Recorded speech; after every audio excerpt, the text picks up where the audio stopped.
Hi, so here's some compilation of training clips that we've done.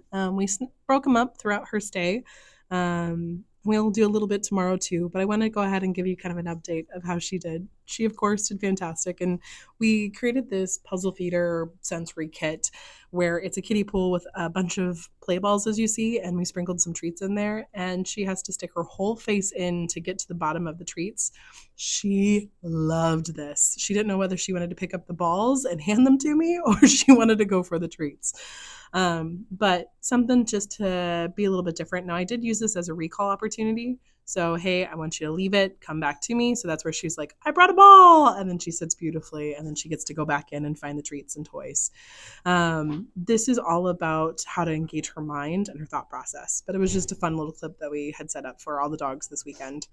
Now, I ran through all of her core skills, and one of the things that she kind of struggles when she sees people is that impulse control. So here's an example of kind of a warm up we did where we did name game. So I called her name. She has to come and sit in front of me to focus. And I had honestly purposely scattered treats throughout the room so that way she'd have to ignore the treats, the other trainer, the toys, whatever it was, to come to me and get engagement. We also worked on our place command or our stay command, where she has to have a duration. So whether she's in a sit, she's in a down, or she's on a place cot, we worked on that practice. Now, right here, I am tossing treats. I don't know if you can quite see them, but we're building that leave it as well as place. And you can see that her reward was to pick up those treats, but we're working on that impulse of the initial, oh my goodness, I'm so excited. I use toys, I use treats, and I use people because ultimately people are her favorite things. But she did really well in that engagement and that focus. It took her maybe 30 seconds to turn on the light bulb to say, oh, this is what we're doing. But then she realized, I like this. I get to work, I get to engage. And a lot of our reward this go around was a lot of play and a lot of belly rubs and butt rubs. She did get treats, but I really wanted to focus on that play aspect without having to have something on you. Now, right here, this is impulse with play. So I am getting her really excited about this pepper. We're going to play tug. We're going to play pull. She gets away from me. And right here, so you're going to see I'm going to get her to try to tug on it. I'm being crazy with her.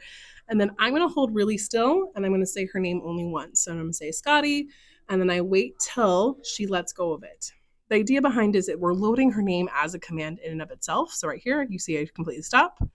I pick it up. I tell her an when she tried to jump up at me. She sits, and immediately after it, she gets her reward. She gets to go play. I want to develop that her name means I need to stop and focus. So whether it's I'm focusing when I'm doing treats or when I'm in such a high play engagement mode, I can have that pause command when I'm playing too. And I don't have to be reliant on using leave it or drop it or enough or any of those other commands. There it is. Any of those other commands to get her to focus. So we did a lot of play drive to try to get that muscle memory because when she sees a person, her whole butt wiggles. So I was trying to mimic that with the play.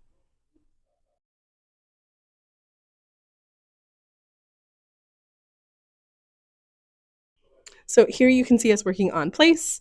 And again, I'm working on that impulse. Can I move crazily? And she has to stay on that place cot and not go after me when I'm being goofy and silly.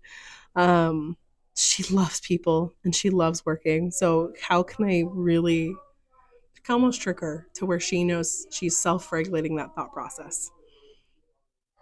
And anytime she failed, I just ask her, or give her a negative marker and then ask her to place again.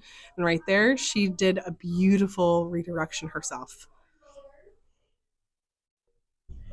It became a game for her while we were practicing this. She had fun getting to come off of it when she was released, but also having to, as you can see right there, she got to have her toys in the process too.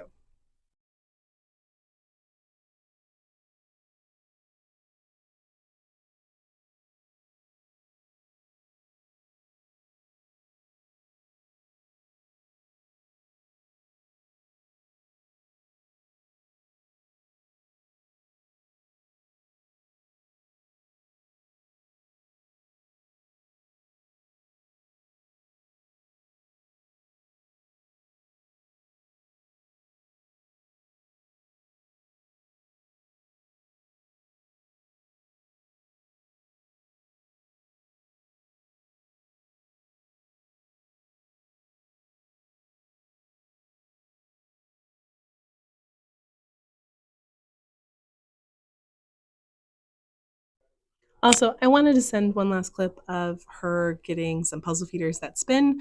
She has no fear putting her face in new things like those balls, but I also would put like crumbs, literal crumbs in this, and she had to spin it around and lick it. Your pup is really smart. I know you know this, but she's always a pleasure to work with. Um, Let me know how else I can help you. And tomorrow we're going to do some more Leave It stuff with Impulse in the front lobby with people and with some treats by the front desk, just to finish out. But otherwise, she's super, super smart.